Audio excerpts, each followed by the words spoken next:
Les efforts consentis par le gouvernement de la République pour hisser le port autonome de Pointe-Noire au diapason des ports de référence dans la sous-région sont incontestables. C'est pour se rendre à l'évidence ces avancées que le patronat congolais, accompagné du secrétaire permanent du Comité national de concertation entre les secteurs privés et publics, s'est rendu ici. Une halte a été particulièrement marquée devant les nouveaux scanners issus de la convention entre l'État congolais et la société Global Access.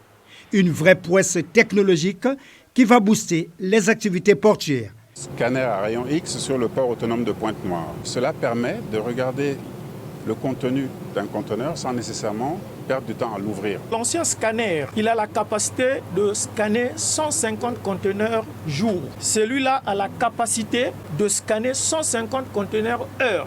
Satisfaction des membres du patronat congolais qui attendent impatiemment la mise en œuvre de ce full scanning. Vous avez vu la qualité des scanners qui sont installés, préfinancés par la société Global Access. On ne peut pas concevoir que dans un pays, les marchandises rentrent sans être contrôlées.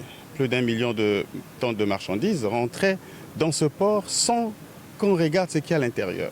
C'est un problème au point de vue sécuritaire et un problème au point de vue économique. Ce projet intègre bien la vision du gouvernement congolais, à savoir pourvoir le port autonome de Pointe-Noire des scanners pour filtrer l'entrée de toutes les marchandises sur le territoire national.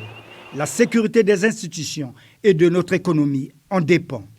La mise en œuvre de ce projet full scanning et fast scan porté par Global Access permettra au Congo de collecter 2500 milliards de francs CFA de recettes additionnelles alors qu'il peine à mobiliser 100 milliards d'assiettes douanières l'année.